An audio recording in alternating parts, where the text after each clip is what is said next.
Because moon has a retention power. Moon is the कारक of past life वासनास, मतलब वो past life desires और वासना, स्पेशली जब आप मरते टाइम जो दिमाग में लेके चल रहे हो, कॉन्टिन्यूसली किसी चीज के बारे में सोचा आपने प्रीवियस बर्थ में, इवन दो आपका सबसे ज्यादा मजेदार बर्थ कौन सा रहा, वो भी आपका मून बताएगा। मून रिफ्लेक्ट, क्योंकि वो moon carries the energy from the past.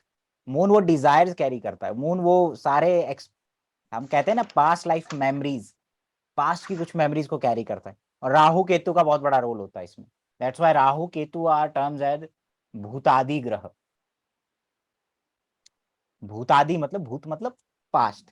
तो भूत दूसरे वाला भूत भी होता है, वो भूत डराने वाला उसके भी वो राहु केतु वाले ही देखेंगे उसमें भी। ठीक है। So moon carries that past life energies जो आपके मरते टाइम चल रही है दिमाग में, या जिसको आपने सबसे ज्यादा एंजॉय किया, और वो मेमोरीज आपके माइंड में है। जैसे फॉर एग्जाम्पल आपने आम देखा, आप किसी बगीचे की तरफ से जा रहे हैं और आपने आम देखा। पहली बात तो आपको जब तक कोई बताएगा नहीं कि आम है, तब तक आपको कैसे पता कि आम है? आम का स्वाद नहीं मालूम। लेकिन पहले आपने आम खाया हुआ है, खाया हुआ है तो आपको उसका टेस्ट याद है, आपके दिमाग को, माइंड को वो टेस्ट याद है। अब दोबारा आम देखा तो पानी आ रहा है जीभ से, डिजायर क्रिएट हुई, खा लूं। डिजायर क्रिएट हुई तो आप एफर्ट्स करना स्टार्ट करते हैं उसके लिए, या बुद्धि लगाते हैं आप अपनी, इंटेलिजेंस कैसे काट सकता हूँ, कैसे निकाल सकता हूँ, चढ़ने की कोशिश करूं या कुछ शॉर्टकट नहीं। फिर बाद में ईगो पे बात आती है, दैट इज मार्स। तब आदमी पत्थर मारता है उठा के कि आज तो निकालूंगा। तो वो जो मेमोरी है ना कि आम मीठा होता है, और ये जो दिख रहा है पेड़ पे वो आम है, वो मून है उसका। Moon has a retention power. एक मूवी में देख रहा था, फ्रोजन 1 एंड फ्रोजन 2, कार्टून है बच्चों का। तो उसमें एक किरदार है वो बर्फ का बना हुआ है। तो जब वो कार्टून की जो भी उसमें एक्ट है, हीरोइन है, जो भी रानी है उसमें, जब उसका जादू खत्म हो रहा था तो वो बर्फ का बना हुआ पिघल जाता है। लेकिन वो जो दोबारा रिटेन करती है अपनी पावर को, तो उसको दोबारा बनाती है। अब वो एक बार वो चीज खत्म हो गई, बर्फ का बना हुआ गोला, वो पानी बन गया है, तो वो दोबारा बना रही है उसको। लेकिन उसको याद है कि यही मेरी रानी है। क्यों? क्योंकि वो कहती है कि पानी सब कुछ याद रखता है। That's why water has a memory.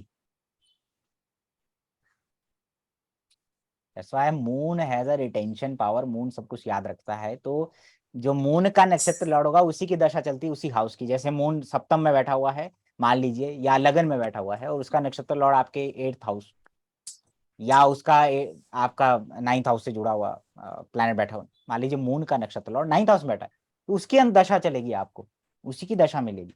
जो सोच रहे थे, जो डिजायर था, वहीं से शुरुआत होगी, और वो दशा बहुत सिग्निफिकेंस होती है। उस दशा लॉर्ड का आपके मेजर इवेंट्स में बहुत बड़ा रोल होता है। चंद्रमा का नक्षत्र लॉर्ड की दशा चलती है, इसीलिए चलती है वो, क्योंकि वो आपके माइंड में रिफ्लेक्ट होती है। इसीलिए नक्षत्रों का सबसे बड़ा रोल होता है चंद्रमा से, कि चंद्रमा किस नक्षत्र में बैठा हुआ है। इसीलिए ये नक्षत्र पढ़ाए जाते हैं। उसके एट्रीब्यूट्स, उसकी सोच, उसके माइंड में क्या चल रहा है, बहुत इंपॉर्टेंट है। दूसरा, आप देखेंगे जब क्लासिक पढ़ेंगे तो चंद्र योग के बारे में आपको बताया जाता है। जब आप क्लासिक पढ़ेंगे, सुनफा योग, अनफा योग, बहुत सारे योग, अम्ला कीर्ति योग, चंद्र कुंडली से देख रहे हैं। कहते हैं चंद्रमा से दशम भाव में शुभ ग्रह हो तो शुभ कार्य करता है आदमी। क्यों? क्योंकि मून, उसका माइंड क्या करना चाहता है। तो आप उसके लिए चंद्रमा से 10th हाउस जरूर देखें। चंद्रमा से 10th का हाउस बहुत इंपॉर्टेंट है। चंद्रमा से 4, चंद्रमा से केंद्र बड़े इंपॉर्टेंट है। एक होता है चंद्र कुंडली, दो चीजें, दोनों डिफरेंट चीजें, एक लगन कुंडली और एक चंद्र कुंडली। ठीक है, ये लगन कुंडली है, ये चंद्र कुंडली है। मैं चंद्र कुंडली की बात नहीं कर रहा हूं, मैं बात कर रहा हूं चंद्रमा आपकी कुंडली में कहां पर बैठा हुआ है। उस हाउस को लगन कुंडली में देख। जैसे चंद्रमा से 4th हाउस और चंद्रमा से दशम हाउस, ये बहुत इंपॉर्टेंट हाउस है। चंद्रमा से 4th हाउस और 10th हाउस में मून का सारा क्वालिटी रिफ्लेक्ट होता है। जैसे चंद्रमा चेंज है, इमेजिनेशन है, बदलाव है चंद्रमा, डिजायर है चंद्रमा, केयर है चंद्रमा, ठीक है। इसीलिए चंद्रमा से फोर्थ हाउस बहुत sensitive, is the most sensitive house in the birth chart, fluctuate होता है वो। चंद्रमा से फोर्थ लॉर्ड जहां पर भी बैठेगा सडन रिजल्ट देने लगता है, आपको पता भी नहीं चलेगा, अच्छा ये कैसे दे दिया मुझे, मैं तो एक्सपेक्ट ही नहीं किया था ये चीज। इसीलिए चंद्रमा से फोर्थ और 10th हाउस में जब भी राहु केतु जुपिटर या सैटर्न का ट्रांजिट होता है तो आदमी का थॉट प्रोसेस बदल जाता है, या उसके विचार बदल जाते हैं, मैं ये कर रहा था मैं ये नहीं करूंगा, या लिविंग प्लेस चेंज करेगा, वर्क प्लेस चेंज करेगा, उसका थॉट्स प्रोसेस में बदलाव आता है। तो चंद्रमा से फोर्थ हाउस बहुत सेंसिटिव हाउस है। एक्चुअली ये दो हाउसेज हैं जहां आपका माइंड अटेंशन मांगता है, आदमी का अटेंशन इन्हीं हाउसेज में जाता है। इसीलिए चंद्रमा जब फिफ्थ हाउस में होता है, चंद्रमा जब फिफ्थ हाउस में होता है उसका अटेंशन एट्थ हाउस में रहता है। इसीलिए ये लोग रिसर्चर बनते हैं, ज्योतिषी बनते हैं, रिसर्च में जाते हैं, या शेयर मार्केट या उससे पैसा कमाते हैं, क्योंकि चंद्रमा से फोर्थ हाउस कहाँ गिरा, अष्टम में गिरा। अगर चंद्रमा फिफ्थ हाउस में है तो चंद्रमा से फोर्थ अष्टम में हुआ, और चंद्रमा से दशम सेकंड हाउस में हुआ। ऐसे लोगों की इनकम भी फ्लक्चुएट करती है, या ऐसे लोग शेयर मार्केट से पैसा कमाते हैं जहां पे पैसा फ्लक्चुएट होता है, जहां पे चीजें फ्लक्चुएट होती है। इसलिए चंद्रमा से फिफ्थ हाउस वाला और चंद्रमा से 11th हाउस वाला, चंद्रमा से 11th हाउस में देखिए इनकम में उसमें सेविंग में दिक्कत है, पैसा पानी की तरह बह रहा है। सेकंड हाउस, क्योंकि चंद्रमा से फोर्थ हाउस कहाँ पड़ेगा, सेकंड हाउस में पड़ेगा, तो वहां पे फ्लक्चुएशन है। अटेंशन भी सेकंड हाउस में जाएगा, second house related matters, food, family, income, savings के ऊपर। और चंद्रमा 11वें भाव में हो तो आदमी ऐसा, ये ऐसे लोग भी, शेयर मार्केट हो गया, जहां चीजें फास्ट मूव करती हैं, फ्लक्चुएट करती हैं, उनसे पैसा कमाते हैं, ऑकल्ट से पैसा कमाते हैं। और सेकंड लॉर्ड क्या होगा, चंद्रमा से फोर्थ, 11वें में अगर चंद्रमा है, आप इसको ऐसे समझे, 11वें भाव में जब चंद्रमा है तो सेकंड हाउस, यहाँ पे चंद्रमा से फोर्थ हाउस सेकंड हाउस हो जाएगा, तो सेकंड लॉर्ड सडन रिजल्ट देगा, जहां पर भी बैठा होगा sudden.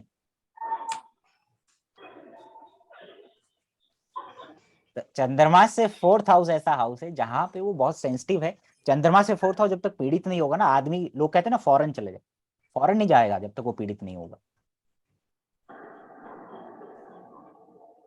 It's a very sensitive house, चंद्रमा का फुल क्वालिटी चंद्रमा से फोर्थ हाउस में जाता है। और इन दो हाउसेज में, चंद्रमा से फोर्थ और 10th हाउस में, आदमी अपनी इमेजिनेशन को यूटिलाइज कर सकता है बहुत अच्छे लेवल तक, वहां पे चेंज कर सकता है, अपनी इमेजिनेशन से बहुत कुछ सीखता है।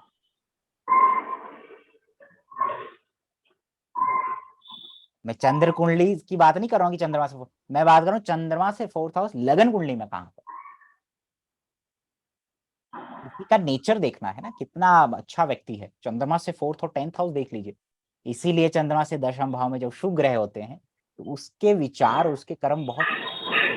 इसीलिए कमला कीर्ति योग बोलते हैं कि शुभ सर कार्य से, प्लीज म्यूट ऐसा करवा दो शुभ सबको। कार्य कर रहा है जीवन में।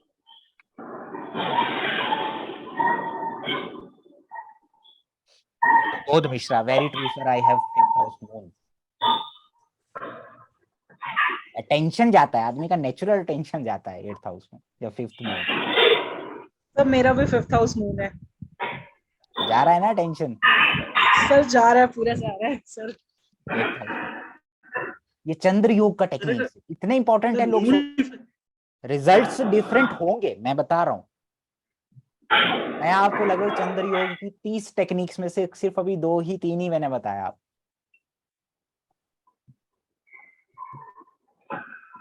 सर मून थर्ड हाउस में है, बता रहा हूँ।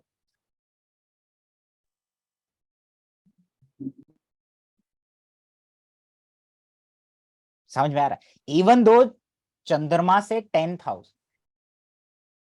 या चंद्रमा से फोर्थ का लॉर्ड जहां पर भी गया, वो मैंने आपको सडन रिजल्ट देते हुए आपको बोला, फ्लक्चुएशन वहां पर भी है।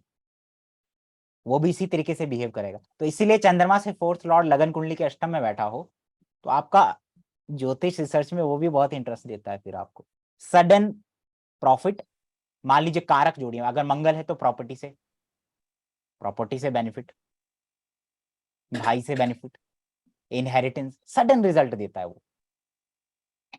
बाकी मैंने आपको ट्रांजिट बताया कि चंद्रमा से फोर्थ और 10th में जब ये ट्रांजिट करते हैं तो there will be thought process change होता है, वो बदलाव चाहता है उस समय, यार बदलाव किया जाए। आप समझे मेरी बात? सेंसिटिव हाउस, अनप्रडिक्टेबल हाउसेस होते हैं, ये दो हाउसेस बड़े अनप्रडिक्टेबल होते हैं। दूसरा, चंद्रमा से दशम भाव में, कभी भी 12वें भाव में चंद्रमा पिता के लिए अच्छा नहीं होता। पता है क्यों? क्योंकि चंद्रमा से दशम भाव आपका 9th पड़ता है, तो उस पर्टिकुलर नेटिव का नेचर भी वैसा होगा चंद्रमा की तरह, अनप्रडिक्टेबल, चेंजेबल, और लिटिगेशन या दाग लगेगा, जैसे चंद्रमा को दाग लगा है कि गुरु की पत्नी को भगा के ले गई, वहां पे आपको लिटिगेशन या कुछ ब्लेम लगता है। तो इसीलिए चंद्रमा 12वें भाव में हो तो 9th हाउस पिता के ऊपर ये सारी चीजें आती है, या गुरु के ऊपर।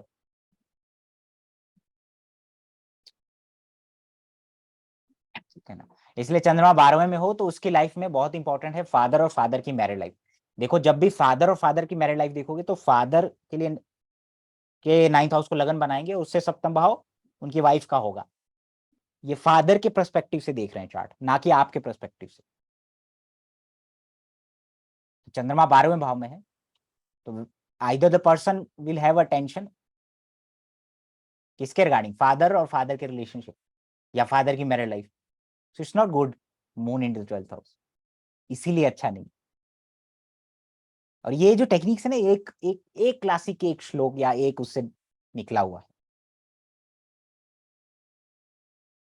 तो चंद्रमा से फोर्थ हाउस आपका अटेंशन मांगता है, फोर्थ एंड 10th हाउस में आपका पूरा चंद्रमा का क्वालिटी निखर के आता है बाहर। इसमें आप प्लैनेट लगा लीजिए,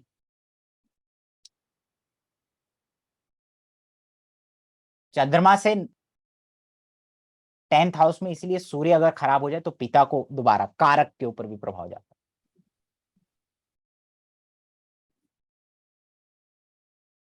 ठीक है ना? चंद्रमा 10th हाउस में बैठा हो तो चंद्रमा का पूरा क्वालिटी उसके आदमी के व्यक्तित्व पर जाएगा। चंद्रमा से फोर्थ हाउस में आदमी ऐसे बिहेव करता है जैसे मदर लाइक अफेक्शन देता है, नेचर देता है वैसा। सडननेस है, इन दो हाउसेस में सडननेस है, सडन डिसीजन लेता है। इसीलिए चंद्रमा 10th हाउस में हो तो आदमी के लगन और सप्तम दोनों पे फ्लक्चुएशन क्रिएट करता है, या आदमी वैसा होता है, कैसा, फ्लक्चुएटिंग नेचर का, चेंजेबल, इमोशनल, सेंसिटिव हो जाता है।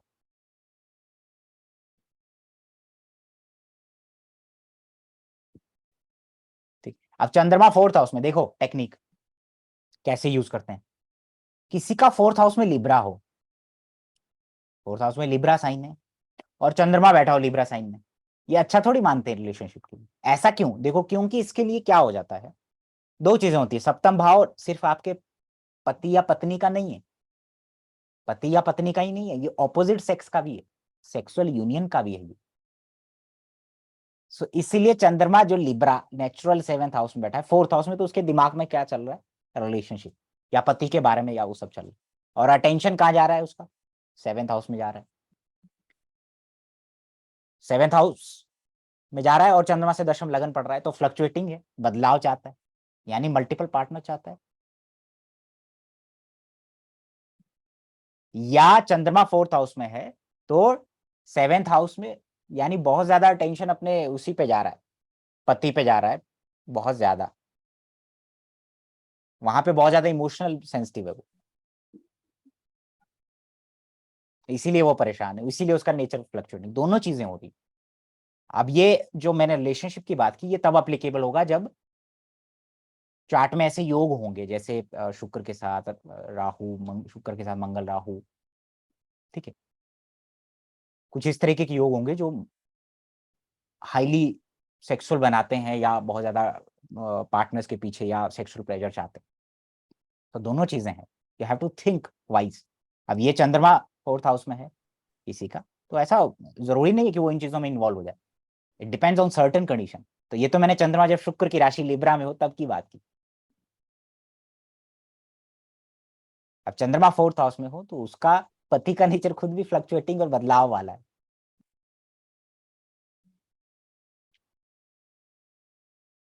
ठीक है, और उसका टेंशन मैक्सिमम 7th हाउस में रहता है, बस उसी के लिए वही सब कुछ। इसलिए भी उसकी लाइफ में जो है थोड़ा सा अनस्टेबिलिटी है, उसके नेचर में अनस्टेबिलिटी है, बोर हो जाता है ऐसा आदमी, घर में बोर हो जाता है। चंद्रमा इन 4th हाउस, बोरियत फील करने लगता है थोड़े टाइम बाद, ट्रैवल चाहिए, बदलाव चाहिए। Moon in the 7th house, moon 7th house में है तो आप देखो उसका कहां पे अटेंशन है सबसे ज्यादा, 4th हाउस और 10th हाउस में।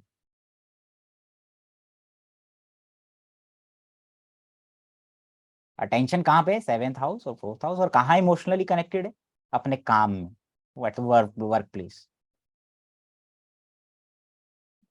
दोनों हाउसेस फ्लक्चुएटिंग है, 4th और 10th। चेंज करेगा आदमी, वहां पे बदलाव करेगा, काम में बदलाव।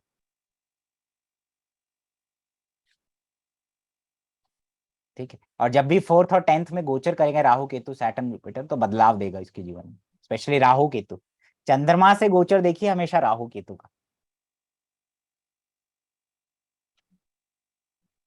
क्योंकि ये आपके थॉट प्रोसेस को बदलते हैं। ये दो ऐसे प्लैनेट है जो आपके थॉट प्रोसेस को बदलते हैं। तो आदमी का जो आदमी कहाँ पे मोस्ट सेंसिटिव होगा, चंद्रमा से 4th, अगर 7th में है तो अपने काम में बहुत सेंसिटिव है।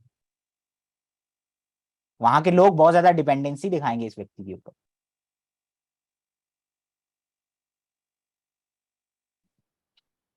ठीक है, अब मान लीजिए चंद्रमा से 4th और 10th राहु केतु के साथ हो, तो आप सोचिए किस तरीके का चीज होंगी लाइफ। या तो बहुत ज्यादा ऑब्सेसिव बनाएगा अपने घर के लिए कि घर से बैठ के काम करूं, ठीक है, या बहुत ज्यादा प्रॉब्लम देगा उसको, हमेशा फ्लक्चुएशन में रहेगा फिर वो। तो ये वेरिएशंस आएंगी, टेक्निक्स में वेरिएशंस आएंगे। चंद्रमा से 4th हाउस में शुक्र बैठा हो, मान लीजिए 10th हाउस में बैठा हो, मान लीजिए मैं 7th हाउस की बात कर रहा हूँ, moon in the 7th house और शुक्र 10th हाउस में बैठा हो, तो शुक्र के कारक में फ्लक्चुएशन रिलेशनशिप में, और इनकम टिकेगा नहीं, पैसा नहीं टिक रहा है। Wife will be as a motherly figure. Venus Venus के अंदर पूरा मून का एक रिफ्लेक्शन ज्यादा है। समझ रहे हैं आप, टेक्निक समझ रहे हैं। चंद्रमा से 4th हाउस पीड़ित होना चाहिए फॉरेन जाने के लिए, तब तक नहीं जा पाएगा, छोड़ ही नहीं पाएगा अपना घर। और अगर वो पीड़ित हो गए चंद्रमा से 4th राहु केतु सैटर्न, तो ये बड़ा प्रॉब्लमेटिक होता है आदमी की मेंटल पीस के लिए। जहां पर अटैच होगा वहीं से प्रॉब्लम क्रिएट करेगा उसके लिए फिर। इसलिए चंद्रमा 7th हाउस में आपको इमोशनली कनेक्ट नहीं होना चाहिए कभी भी, वर्क प्लेस में प्रॉब्लम क्रिएट करेगा आपको।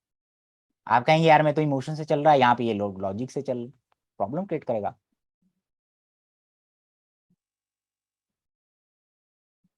चंद्रमा 3rd हाउस में हो, moon in the 3rd house, कहाँ पे अटेंशन है आदमी का, कहाँ पे आदमी का मैक्सिमम अटेंशन जाएगा, it is in the 6th house, और दूसरा 12th हाउस। 12th हाउस बहुत सारी चीजों का, मेडिटेशन का है, देने का है, एक्सपेंडिचर का है, फॉरेन का है, सोने का है। तो इन चीजों की तरफ ये दो हाउसेज बहुत फ्लक्चुएटिंग हो जाएंगे, अनप्रडिक्टेबल हो जाएंगे। और जो भी 6th लॉर्ड जहां पर भी बैठा होगा वहां सडन रिजल्ट देगा इस व्यक्ति को।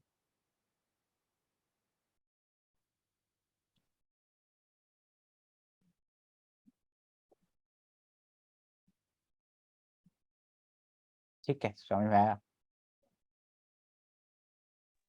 6th हाउस ऑडिट का है, 6th हाउस डिजीज का है,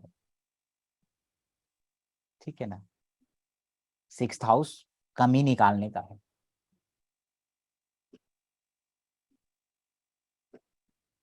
ठीक है ना, तो उसका अटेंशन इन्हीं इन्हीं चीजों में इन्वॉल्व रहेगा। इसलिए चंद्रमा अगर 3rd हाउस में तो अच्छा ऑडिटर, एडवोकेट बना सकता है, इंस्पेक्टर बना सकता है।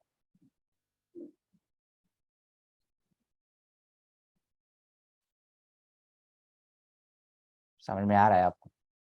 चंद्रमा अगर 8th हाउस में है तो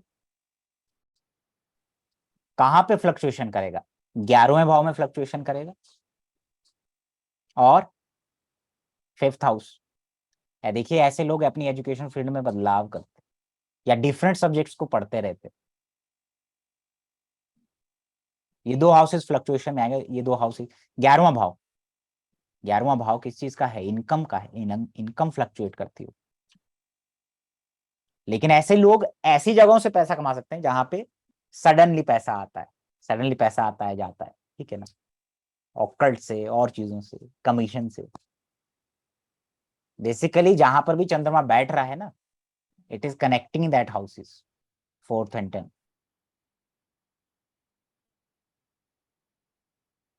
अपनी इनकम को लेके परेशान है या अपने बड़े भाई को लेके, ठीक है, उसका अटेंशन जा रहा है, तो 11वां भाव इसके लिए मोस्ट सेंसिटिव हाउस हो जाएगा अगर चंद्रमा अष्टम भाव में।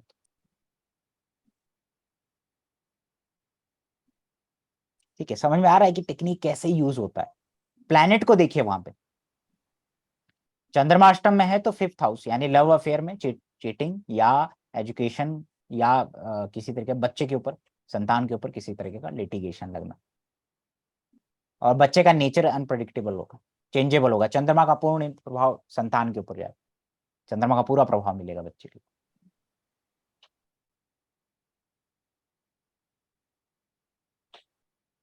ठीक है ना,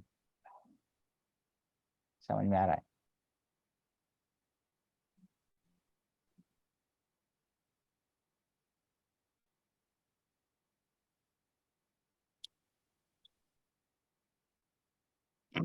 एसएम, एसएम कौन? अच्छा सुनो, कहाँ कहाँ है आप लोगों के चंद्रमा? तो मेरा 7th हाउस में है। ठीक है, तो कहाँ पे सेंसिटिव हाउस कौन सा हो गया आपका? तो 10th हाउस और 4th house. 10th house in the 4th house with the most sensitive house. अब कुछ चीजें मैच हो रही हैं आपकी moon in the 7th house में जाकर के। राहु केतु का ट्रांजिट नोटिस किया आपने, या सैटर्न का या क्या थॉट प्रोसेस में बदलाव आया? ट्रांजिट नहीं, ट्रांजिट तो नहीं किया सर, लेकिन फोकस का है कि हाँ 10th हाउस में पूरा फोकस मेरा हमेशा से ही रहता है।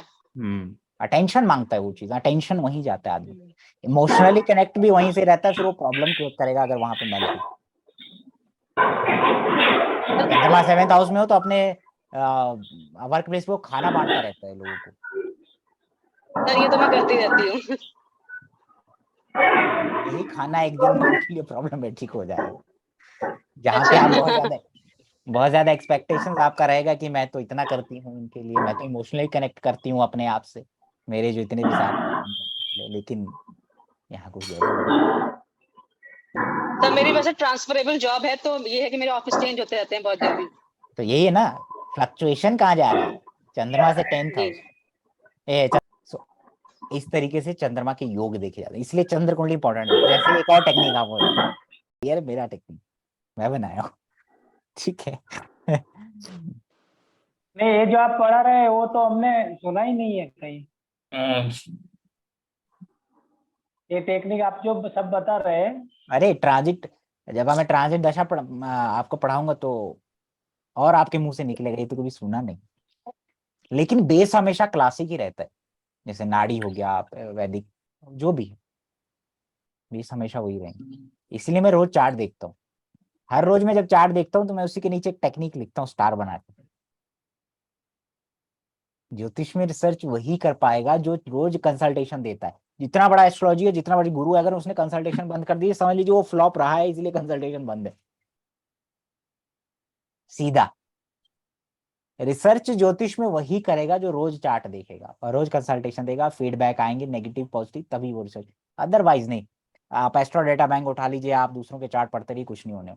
नहीं सीख पाओगे। हर चार्ट एक यूनिक कोड की तरह होता है, इसमें कुछ नया मिलता है सीखने को। ये आपका बेसिक है, 15-20 क्लास बेसिक है, 20 एडवांस है, और फिर ये सब, तो आपको सब समझ में आ जाएगा। सर जैसे अगर मून छठे में हो तो क्या ये लक में फ्लक्चुएशन करेगा अभी 9वें में? मून अगर छठे भाव में है मान लीजिए, तो चंद्रमा का इफेक्ट फादर के ऊपर जाएगा, और उसके कहां पे जाएगा, थर्ड थर्ड हाउस। हाउस में। तो इसके जो सेंसिटिव हाउसेज हो गए, सबसे ज्यादा सेंसिटिव, वो 9th और 3rd हाउस हो गए। और इसके पिता का नेचर, पिता के ऊपर बदलाव और वो सब देगा। जैसे इसके पैदा होने के बाद पिता का लिविंग प्लेस चेंज होना, या उनकी उनकी उनकी जॉब ऐसी भी हो सकती है जिसमें पानी, चंद्रमा का रोल है। काम भी ऐसा हो सकता है इसमें चंद्रमा का रोल। मेरे फादर का ही पानी से रिलेटेड ही था, उनका डिपार्टमेंट ही पानी वाटर सप्लाई था। इससे रिलेटेड, सॉरी, पानी से रिलेटेड ही था जो उनका डिपार्टमेंट, वाटर सप्लाई डिपार्टमेंट से रिटायर हुए। हाँ जी, water supply. Moon in the 6th house. हाँ जी। चंद्रमा का इफेक्ट फादर और फादर की मैरिड लाइफ पे जाएगा। फादर और फादर की मैरिड, इसलिए चंद्रमा छठे में और 12वें में अच्छा नहीं होता ज्यादा फादर के लिए। चेंजेबल नेचर फादर का, और वो सब चीजें हो सकती। ठीक है, तो इसका जो सेंसिटिव हाउस है वो 9th हाउस है। अटेंशन भी 9th हाउस में जाएगा। ज्ञान, हायर नॉलेज, हायर एजुकेशन, गुरु। अटेंशन 12वें भाव में जाएगा, और 12वां और छठा, ये 2 हाउसेस में चंद्रमा का पूरा जो नेचर है। मैं आदमी वहां पे, आप एक टेक्निक को भूल जा रहे हैं। मैंने ये कहा कि चंद्रमा से चतुर्थ और दशम में आदमी अपना इमेजिनेशन को जितना यूज करे, वहां पे चेंजेस ला सकता है। आप आदमी का इमेजिनेशन यूटिलाइज होता है वहां, और ये पॉजिटिव वे में भी यूज होता है। जैसे मैंने कहा, चंद्रमा 11वें में हो तो आदमी शेयर मार्केट और उससे पैसा कमा सकता है, क्योंकि फ्लक्चुएटिंग इनकम या फ्लक्चुएटिंग पैसे से कर रहा है वो, पैसा कमा रहा है, चंद्रमा से रिलेटेड चीज। इसको दोनों तरीके से यूज करिए। तो सेंसिटिव हाउसेस 12th और 6th हो जाएगा। 12वां भाव मुक्ति का है, फाइनल मुक्ति का है, या एक्सपेंडिचर का है, या सोने का है, फॉरेन का है।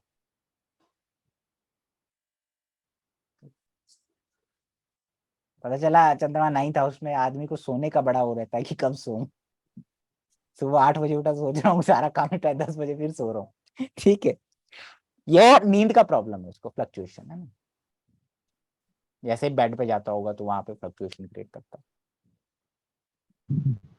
ठीक है ना। तो इसलिए moon in the 9th house expenditure पे, ट्रैवल पे एक्सपेंडिचर करवाएगा आपसे। तो सेंसिटिव हाउसेज और मोस्ट अटेंटिव हाउस आपके जो है 12वां भाव है। 12वां भाव एकांत का भी है, तो एकांत अच्छा लगता है लोगों को। ठीक है, वो सब देता है वहां अगर चंद्रमा 9th हाउस में। ठीक है। सर मैंने एक टाइम पे पढ़ा था कि 8th हाउस में मून हो तो इनकम फ्लक्चुएशन में आता है। सर आज जाके रीजन पता चला कि क्यों आता है, क्योंकि टेक्निक तो पता था, अभी रीजन नहीं पता। यही तो हमारा काम है, पता करना, है ना। हाँ सर शेयर मार्केट का भी ये रीजन अभी पता चला कि शेयर मार्केट में से क्यों पैसा कमाते हैं। जी, समझ में आया चंद्रमा कितना इंपॉर्टेंट जी है। सर। आप क्या किया करिए, आप देखिए चंद्रमा से कोई भी हाउस का लॉर्ड देख लीजिए, स्पेशली केंद्र के हाउस। भाई चंद्रमा से 4th का लॉर्ड लगन कुंडली में कहाँ बैठा, राहु केतु के साथ तो नहीं बैठा, कैसा बैठा, उसको आप एनालाइज करिए, आपको बहुत कुछ पता चलेगा। आदमी के करेक्टर के बारे में पता चलेगा, आदमी के थॉट प्रोसेस के बारे में पता चलेगा, कहाँ बदलाव आएगा, कब बदलाव आएगा, आपको पता चलेगा सारी चीजें। अगर आपका सर चंद्रमा से 4th लॉर्ड राहु केतु के साथ है तो 101% जब भी राहु केतु चंद्रमा से 4th और 10th में आएंगे, बदलाव देगा जीवन में। जैसे job transfer, work place, thought process में चेंजेस होना, पर्सनालिटी चेंजेस हो जाना, है ना। पहले मैं बहुत अच्छा था, पहले मैं साधु था, लेकिन अब मैं भोगी बन गया, है ना। पहले मैं भोगी था, मैं साधु बन गया, सडनली हो गया जी। आप समझ मेरी बात। तो चंद्रमा सर से ज्योतिष 4th का सडन लॉर्ड, ही हुआ सर। टेक्निक और है, टेक्निक एक और है। चंद्रमा से 4th लॉर्ड अनप्रडिक्टेबल नेचर देता है जिस हाउस में जाता है, और अनप्रडिक्टेबली मतलब वो रिजल्ट देता है फिर, और उसके कारक तत्व से रिलेटेड देगा, या जिस हाउस में बैठा उससे रिलेटेड देगा। जैसे चंद्रमा 11वें में है, या मान लीजिए, चलिए चंद्रमा मान लीजिए 4th हाउस में है, तो उसका लग्नेश सॉरी उसका 7th लॉर्ड जहां पर भी बैठा होगा अनप्रडिक्टेबल और सडन रिजल्ट दे देगा कारक तत्व के हिसाब से और प्लैनेट की प्लेसमेंट के हिसाब से। 12वें में बैठा तो सडनली फॉरेन का एक्सपेंडिचर या फॉरेन से ट्रेवल दे देगा, ठीक है ना। यहीं पे हाँ, क्लास सर। खत्म जी, करते हैं। सर। तो मैं कृतिका और रोहिणी और करूंगा आगे चल के, ठीक है। अगले लेक्चर में कृतिका और रोहिणी, पुराना लेक्चर में कृतिका भेज दूंगा, देख लीजिएगा, तो फिर अगली बार जब मैं बताऊंगा तो आपको ज्यादा समझ में आएगा कि मैं क्या बताऊँ, ठीक है। सर एक क्वेश्चन था मेरा। हाँ पूछिए। सर चंद्रमा में अगर 10th हाउस में और 7th हाउस, उसके 10th हाउस में केतु हो तब आपने बताया था, चंद्रमा 10th हाउस में है और उसके 10वें स्थान में केतु है। केतु उसके 10वें स्थान में है। देखिए चंद्रमा से वही 10वें भाव में केतु बहुत सारी 7th चीजों को हाउस में। दिखाता है, जैसे उसके कर्म में स्पिरिचुअलिटी आना या ब्रेक लगना करियर में, ठीक है, या उसका जो थॉट प्रोसेस है जहां वो काम करता है उसमें डिससेटिस्फेक्शन देता है चंद्रमा की वजह से, ठीक है, बदलाव, इसी वजह से कट करता है, छोड़ देता है उसको, ठीक है। हालांकि सर इसमें मैरिज में प्रॉब्लम हो सकती है, मैरिज लाइफ, क्योंकि 7th हाउस में केतु है। हाँ थोड़ा फ्लक्चुएशन रहेगा, 7th हाउस में केतु है तो फ्लक्चुएशन रहेगा मैरिड लाइफ में, ये चंद्रमा का सर वही प्रभाव भी रहेगा और केतु का भी रहेगा वहां पे पूर्ण प्रभाव 7th भाव में, इसलिए वो थोड़ा बहुत प्रॉब्लम दे सकता है, ठीक है। मतलब सर वहां वही पे आपको थोड़ा सा रहना है कि आपके ऊपर ब्लेम लग सकता है किसी चीज को लेकर के, ठीक है, या इसमें रिलेशनशिप सर ये की वजह केतु से प्रॉब्लम, जैसे कई बार क्या होता है कि